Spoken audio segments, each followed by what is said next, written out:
घर में धन कब आता है, इन 8 बातों का रखें ध्यान, तो हमेशा रहोगे धनवान। दोस्तों, मनुष्य धनवान कैसे बनता है, आज मैं आपको धनवान बनने के कुछ कारण बताऊंगा इस कहानी के माध्यम से। आपसे निवेदन है कि वीडियो को पूरा जरूर देखें, जिससे कि आपको पूरी बातें सही सही समझ आ सके। प्रिय मित्रों, ये कहानी एक बुद्धिमान स्त्री की है। किसी नगर में एक बड़े ही निर्धन पति पत्नी रहते थे।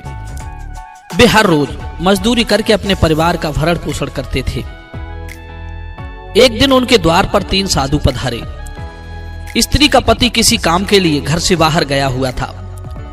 महात्मा जी ने उसके द्वार पर जाकर आवाज लगाई। आवाज सुनकर वो स्त्री घर से बाहर निकल कर आती है तो उसने देखा कि द्वार पर 3 साधु खड़े हुए हैं। महिला ने उनसे पूछा, मैं आप लोगों को नहीं जानती, आप कौन हैं? जवाब दिया, देवी, हम तीनों साधु आपके घर भोजन करना चाहते हैं, क्या तुम हमें भोजन कराओगी? निर्धन स्त्री कहने लगी, अवश्य महात्मन, आप मेरे घर में पधारिए, मैं आपको भोजन कराऊंगी। तब महात्मा जी ने पूछा कि हे देवी, क्या इस समय तुम्हारे पतिदेव घर में मौजूद हैं? स्त्री बोली, नहीं, वो थोड़ी देर पहले काम की तलाश में बाहर चले गए। तब तीनों महात्मा कहते हैं, हे पुत्री, तब तो हम तुम्हारे घर में प्रवेश नहीं कर सकते, किंतु तुम परेशान ना हो, हम तीनों तब तक तुम्हारे घर के बाहर ठहरे हुए हैं। जब तुम्हारा पति आ जाए तब तुम हमें बुला लेना।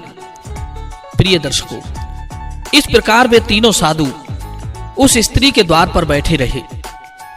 संयोग से उस दिन उसके पति को कोई काम नहीं मिला, इसलिए वो घर जल्दी लौट आया। महिला ने उन साधुओं के बारे में अपने पति से कहा कि काफी देर से अपने द्वार पर 3 साधु बैठे हुए हैं। वे तीनों भोजन करना चाहते हैं, पर आप घर में नहीं थे, इसलिए वे घर में नहीं आए। यदि आपकी आज्ञा हो तो तीनों साधुओं को घर में बुलाकर भोजन करा दूं। पति कहने लगा, अरे इसमें पूछने वाली बात क्या है, जाओ उन्हें बुलाकर ले आओ और भोजन करवा दो।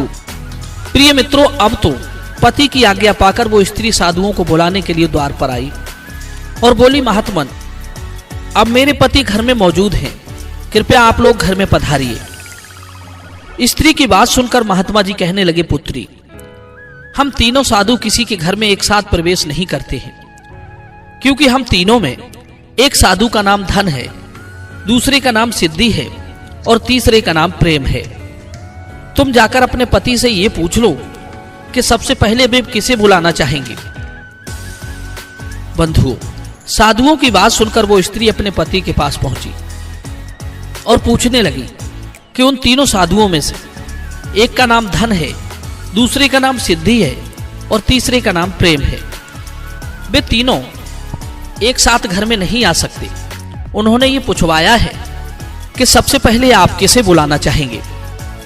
पत्नी की बात सुनकर पति बड़ा प्रसन्न हुआ। कहने लगा, एक काम करो, हम लोग बहुत गरीब हैं, हमें धन की बहुत बड़ी आवश्यकता है, जाओ पहले धन को बुला लाओ।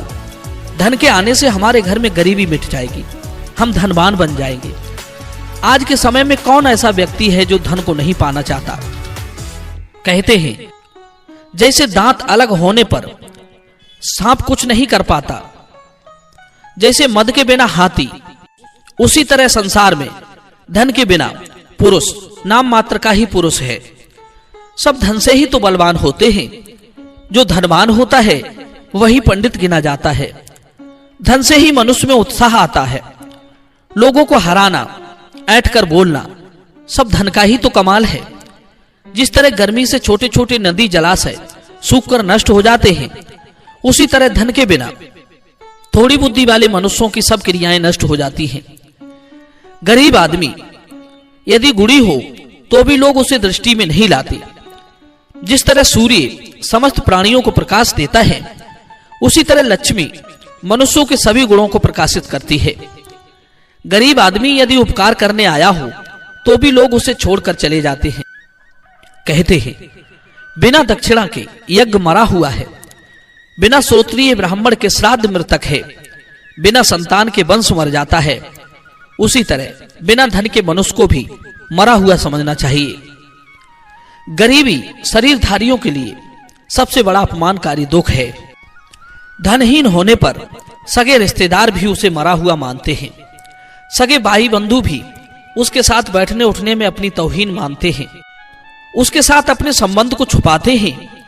उसके मित्र शत्रु बन जाते हैं। पति ने जब धन को बुलाने के लिए कहा तो पत्नी कहने लगी कि क्यों ना हम सिद्धि को बुला लाएं। उसके आने से हम जो भी काम करें